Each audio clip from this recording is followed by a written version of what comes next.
For most of human history, truth relied entirely on trust.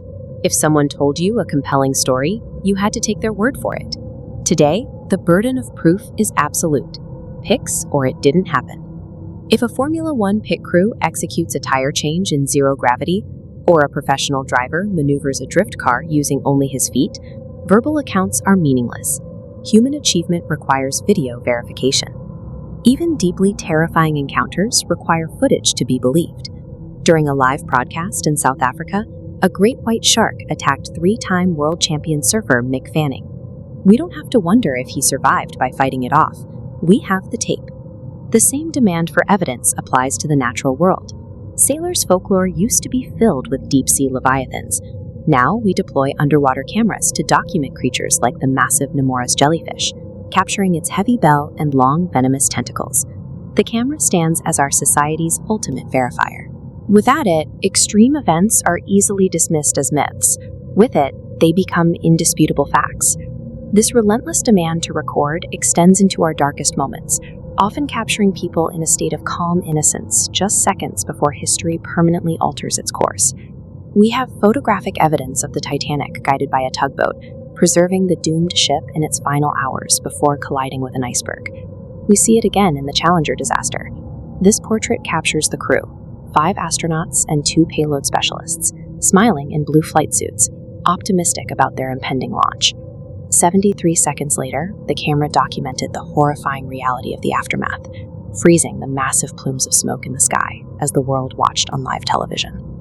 If the lens operates as an uncompromising recorder of ultimate truth and profound tragedy, a specific question emerges. What happens when that exact same recording power is pointed at ordinary people attempting to manufacture a lie? The verification process applies to everyday deception just as strictly as historical events. On modern city streets, omnipresent recording devices act as a silent trap. Scammers routinely rely on public sympathy to extract money, but hidden cameras consistently debunk their acts. We watch blind beggars instinctively flinch when a bag swims near their head, and individuals sliding on boards suddenly stand up to reveal perfectly healthy legs tucked tightly inside oversized pants.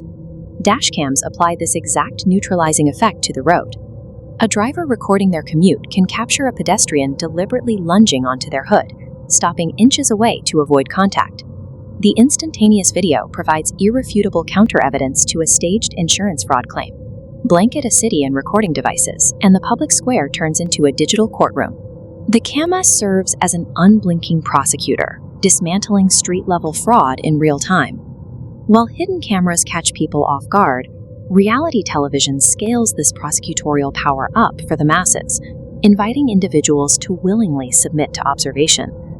Stages like Dr. Phil's function as a modern tribunal. The entire format is engineered to dismantle manufactured entitlement under bright studio lights. Guests frequently arrive projecting a massive sense of superiority, only to find their specific delusions, like stealing cars or draining family bank accounts, ruthlessly exposed and mocked in front of millions of viewers. For some, this exposure is socially ruinous. For others, it proves highly lucrative. They realize infamy functions perfectly well as currency, leveraging their highly visible flaws to build a controversial, profitable digital career. Whether you are caught on a street corner or mic'd up on a soundstage, being perceived in the digital age carries an immense risk. The camera commodifies your mistakes, and the footage never disappears. If the camera exposes vulnerabilities and cements our worst moments, the ultimate counter-strategy is simple: completely refuse to step in front of it. Take the gaming YouTuber H2O Delirious.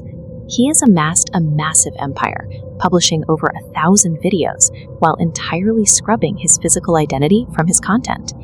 This chart maps his digital reach against his physical exposure. On one side, we see billions of views and nearly 10 million subscribers. On the other side, the metric for physical identity is a complete flatline. There is absolutely zero visual data on his appearance. This void serves a highly practical purpose.